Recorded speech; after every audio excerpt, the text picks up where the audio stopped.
Reality as we know it might be nothing more than a divine dream. Today, we're exploring a mind bending concept that challenges everything we think we understand about existence, consciousness, and the nature of the universe itself. Whoa, that's a pretty heavy opener. What exactly are we diving into here? Well, we're looking at this fascinating framework called the reality settings diagram. It's like a philosophical Swiss Army knife that helps us explore different aspects of reality, from religious beliefs to scientific theories and even fictional concepts. The really intriguing part is how it suggests all these different perspectives might actually be describing different facets of the same complex reality. Hmm. So it's not about proving one view right and others wrong? Exactly. It's more about understanding how different viewpoints might fit together. Think of it like those old maps where cartographers would write, "Here be dragons" in unexplored areas. This diagram is giving us tools to explore those unknown territories of reality. And That's fascinating, but how does it actually work? Like what are the key components? okay, so picture this. You've got different spheres of understanding. There's the religious sphere that deals with existence, the philosophical sphere that explores possibilities, the scientific sphere that looks at mass and matter, and even a fiction sphere they call the anti-continuum. And at the center of it all is this concept they call the alever, The a lever? That sounds like something out of a sci-fi novel. right? But it's actually a really interesting way of reconceptualizing time. Instead of just thinking about linear time as we know it, they split it into back ever and forever, past and future, but with this additional layer of complexity. These intersect at what they call the meridian of time.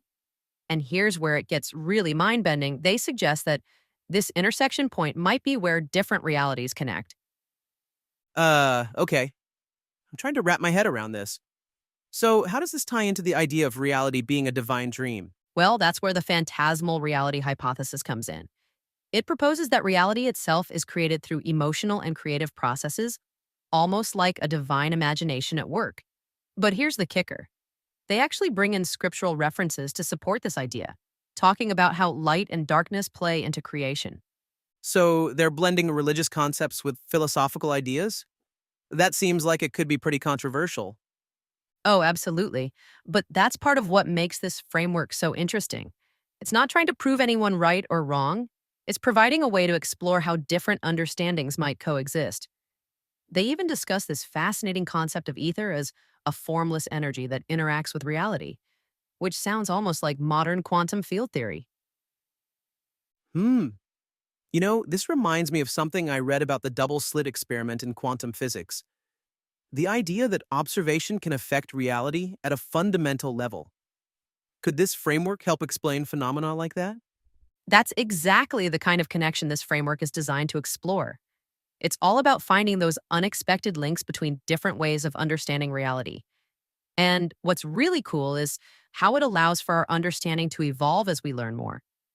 Whether we're talking about advances in quantum physics or new philosophical insights, the framework can expand to include them So it's more like a living document than a fixed theory? precisely. And it's designed to accommodate new discoveries and understandings as they emerge. It's particularly interesting how it handles the relationship between consciousness and reality. Some researchers have suggested that consciousness might be fundamental to the universe rather than just an emergent property of complex brains. This framework gives us a way to explore those kinds of ideas without dismissing more traditional scientific views. That's really intriguing. But I have to ask, what are the practical implications of all this? How does understanding reality this way actually help us in our day to day lives? Well, think about how many conflicts arise from people holding different views of reality. This framework suggests that maybe we're all seeing different aspects of the same thing. It's like the old parable of the blind men and the elephant. Each person is touching a different part and describing something different, but they're all describing the same elephant. Oh, I see what you mean. So it could potentially help us find common ground even when we seem to disagree? Exactly. And beyond that, it encourages us to stay open to new possibilities. In a world where we're constantly bombarded with information and competing worldviews, having a framework that allows us to explore different perspectives without immediately dismissing them could be incredibly valuable. That reminds me of something the philosopher Ken Wilber once said. The truth will set you free, but first it will piss you off. Do you think this framework might help people be more open to challenging ideas? Oh, that's such a great quote. And yes, I think that's one of the most valuable aspects of this approach. It's not about determining absolute truth, but about understanding how different truths might fit together. It's like, um, you know how in music, sometimes dissonant notes can create beautiful harmonies when used correctly?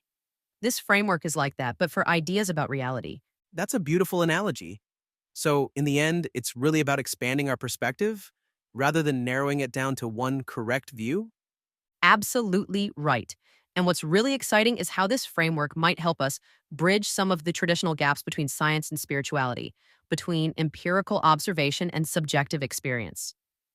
It suggests that maybe these aren't opposing ways of understanding reality, but complementary ones. Well, that's certainly given me a lot to think about. As we wrap up, what do you think are the most important takeaways from this concept? Hmm.